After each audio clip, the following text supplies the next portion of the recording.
Ftit sigħat oħra s-serata finali ta' Mr. World. I'm excited and then at the same time I'm sad because I met so many good guys and we all are like brothers. You know, I have a brother in every part of the world. I'm very happy today. Yeah. You're excited for tonight? Yeah, of course, very excited. When all is finished, the people is surprised. It's very beautiful, yes. We are going to our final day, night.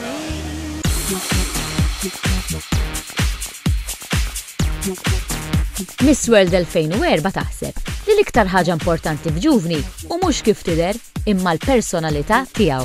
But the most important is the attitude and the personality.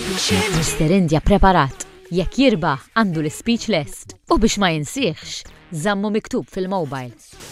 That's like the biggest secret of my life. Ftit minuti oħra David se jkun qed jikkompeti għal Mr. World. Kif int? Alright, mhux ħażin. Mela satej oħra tibda l-final. Użatt. Tħossok tajjeb? Jiena kalm, ma minni li nkun kalm. Proud ħafna li qed nirrepreżenta lil Malta. Għax anke meta ngħid li minn Malta, inħossni proud vera. Il-ħin wasal u l-kontestanti deħlin jippreparaw.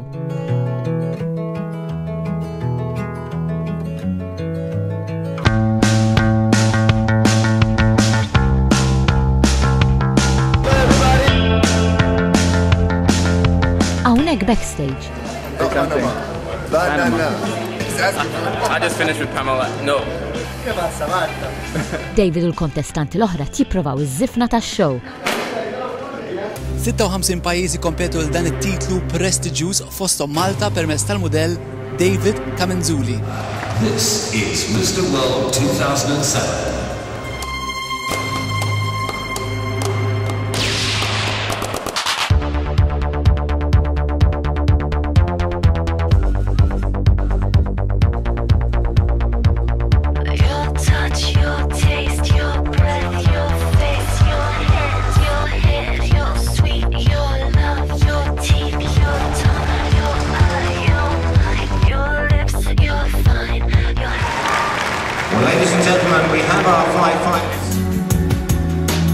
Il-kompetizzjoni rebaħa Mr. Spain.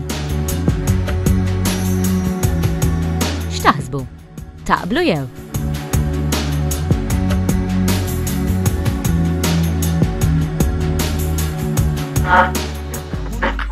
Wara l-esperjenza ta' Mr. World, David kompla s-suċċess tiegħu fil-kamp tal-umodellat.